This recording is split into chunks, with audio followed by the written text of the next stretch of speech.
അപ്പോൾ നമ്മൾക്ക് കളഞ്ഞു കിട്ടിയിട്ടുള്ള ആ വോട്ടർ ഐ ഡി കാർഡ് നമ്മളിതുപോലെ പോസ്റ്ററിൽ ഒരു കവറിലാക്കി ഇട്ടിട്ടുണ്ട്.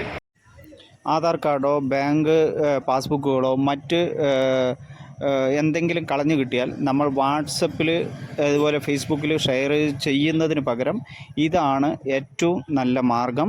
അത് എങ്ങനെയാണ് ചെയ്യേണ്ടത് എന്നുള്ളത് ഈ വീഡിയോ നിങ്ങൾ മുഴുവനായിട്ട് കാണുക. ഇത് കളഞ്ഞു കിട്ടിയിരിക്കുകയാണ്.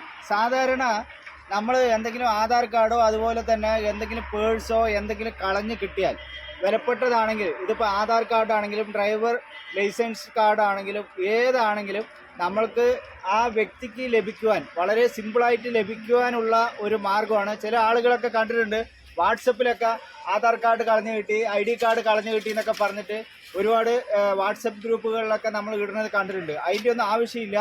നമ്മൾ ആദ്യം ചെയ്യേണ്ടത് എന്താണെന്ന് പറഞ്ഞാൽ എന്ത് സാധനമാണ് ആദ്യം കളഞ്ഞു കിട്ടിയതെന്ന് നോക്കണം. വിലപ്പെട്ട സാധനമാണെങ്കിൽ അവർക്ക് എത്തിക്കാൻ പറ്റുന്ന ആധാർ കാർഡോ, ഇതിപ്പോൾ നമുക്ക് കിട്ടിയിരിക്കുന്നത് ഇലക്ഷൻ്റെ വോട്ടർ ID കാർഡാണ്. ഇത് നമ്മൾ ഈ വ്യക്തിയുടെ ഇദ്ദേഹത്തിൻ്റെ പേര് വന്നിട്ട് മുഹമ്മദ് അൽ ഫൈസ് AM പറഞ്ഞിട്ടുള്ള ആളുടെയാണ് ഇത് കിട്ടിയിരിക്കുന്നത്.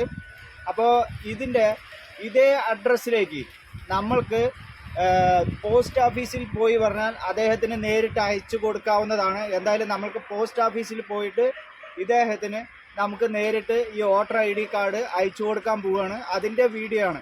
അപ്പോൾ ഏതൊരു സാധനവും നമ്മൾക്ക് അത് അഡ്രസ് പ്രൂഫുള്ള ഒരു സാധനമാണെങ്കിൽ തീർച്ചയായിട്ടും കളഞ്ഞു കിട്ടിക്കഴിഞ്ഞാൽ ഇതുപോലെ അവരുടെ അഡ്രസ്സിലേക്ക് അയച്ചു കൊടുക്കാം.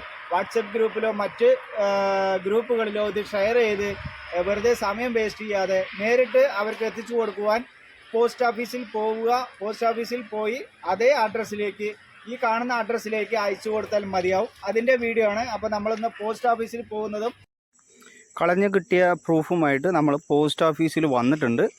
പോസ്റ്റ് ഓഫീസിൽ വന്നു നമ്മൾ അവരുടെ അടുത്ത് കാര്യങ്ങൾ പറഞ്ഞു. അപ്പോൾ അവർ അയച്ചു കൊടുക്കാനുള്ള ഒരു കവർ നിലവിൽ തന്നിട്ടുണ്ട്. ആ കവറിനുള്ളിലേക്ക് നമ്മൾ കളഞ്ഞു കിട്ടിയിട്ടുള്ള ആ ID പ്രൂഫ്, അതിൻ്റെ അഡ്രസ്സും അദ്ദേഹത്തിൻ്റെ പേരും പിൻകോഡും എല്ലാം അതിലെഴുതിയിട്ടുണ്ട്. എഴുതിയതിന് ശേഷം ഈ ID പ്രൂഫ് ആ കവറിനുള്ളിൽ വെച്ച് നമ്മളതിനെ ഒട്ടിക്കണം. ഒട്ടിച്ചതിന് ശേഷം നമ്മൾ എഴുതിയിട്ടുള്ളതിനെ വൃത്തിയായി ഒട്ടിച്ച് കവറ് നന്നായിട്ട് അത് പാക്ക് ചെയ്യുക, പശ വെച്ച് പാക്ക് ചെയ്യുക. ശേഷം നമ്മൾ തപാൽ ബോക്സിൽ ഇട്ടാൽ മാത്രം മതി. അത് അഡ്രസ്സിലുള്ള അതേ ആൾക്ക് തന്നെ ലഭിക്കുന്നതായിരിക്കും. അപ്പോൾ നമ്മൾക്ക് കളഞ്ഞു കിട്ടിയിട്ടുള്ള ആ വോട്ടർ ID കാർഡ് നമ്മളിതുപോലെ പോസ്റ്ററിൽ ഒരു കവറിലാക്കി ഇട്ടിട്ടുണ്ട്. ഇത് നമുക്ക് നമ്മുടെ ഈ പോസ്റ്റൽ ഓഫീസിൻ്റെ ബോക്സിലേക്ക് നമ്മൾ നിക്ഷേപിക്കുന്നുണ്ട്. അപ്പോൾ ഇത്രേ സംഭവമുള്ളൂ. യഥാർത്ഥ ആളിൻ്റെ കയ്യിൽ കിട്ടുകയും ചെയ്യും. വെറുതെ വാട്സപ്പിലൊന്നും നമ്മൾ ഷെയർ ചെയ്ത് വെറുതെ എന്താ പറയുക, നമ്മൾ വെറുതെ വറീഡ് ആവേണ്ട ആവശ്യമില്ല. വളരെ സിമ്പിളായിട്ട് തന്നെ ഏതൊരു സാധനവും കളഞ്ഞു കിട്ടിയാൽ അത് പ്രൂഫ് ഉണ്ടെങ്കിൽ, അതിൽ അഡ്രസ്സ് ഉണ്ടെങ്കിൽ നമുക്ക് തീർച്ചയായിട്ടും ആ ഒരു വ്യക്തിയിലേക്ക് എത്താൻ വളരെ സിമ്പിളായിട്ടുള്ളൊരു മാർഗ്ഗമാണ്. ഇതുപോലെയുള്ള പോസ്റ്റ് ഓഫീസുമായി ബന്ധപ്പെട്ട് അവരുടെ അഡ്രസ്സിലേക്ക് നമ്മൾക്ക് അയക്കാൻ കഴിയും. ഓക്കെ, അപ്പോൾ ഇതുപോലെയുള്ള ഗുണകരമായിട്ടുള്ള പുതിയ വീഡിയോകളുമായിട്ട് വീണ്ടും കണ്ടുമുട്ടാം. Okay, thank you.